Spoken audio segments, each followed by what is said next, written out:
Update देते हैं शहर एतकाफ़ लाहौर से, जहां दुनिया भर से ख़वातीन हज़रात हज़ारों की तादाद में मौक़िफ़ हैं। जियो हज़रो सिटी के टीम शहर एतकाफ़ ही में मौजूद हैं। चलते हैं शहर एतकाफ़ और देखते हैं हमारी टीम के एंकर पर्सन सफदर महमूद आज हमें किस शख्सियत से मुलाकात कराते हैं। जी सफदर महमूद।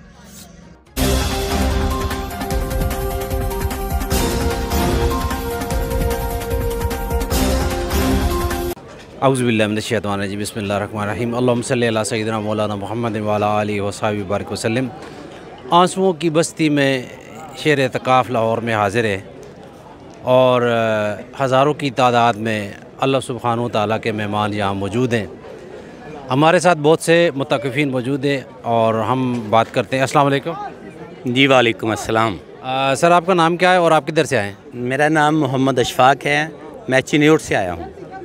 सर आपने इधर आके क्या महसूस किया और आप क्या पैगाम देना चाहेंगे लोगों को? हाँ, मैंने ये महसूस किया कि एक तो अल्लाह पाक का एहसान है कि उसने एक ऐसी हस्ती इस खित्ते को अता की कि जिसका मकसद इस कुरान की आलमी सतह पर कुरानी तालीमात का फ़रोग़ है।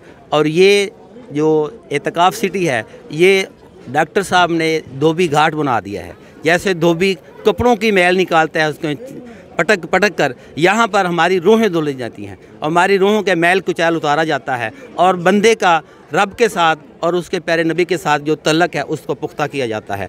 आप देखेंगे कि यहाँ पर आपको वो मुसलमान नज़र आएंगे जिनको हम किताबों में पढ़ा करते थे कि ऐसे भी मुसलमान होते थे। और यही डॉक्टर साहब का ख्वाब है कि इस मुआशरे को मुस्तफ़ी मुआशरा बना दिया जाए और इंशाअल्लाह ये ख्वाब शर्मिंदा ताबीर होगा। बहुत शुक्रिया जी।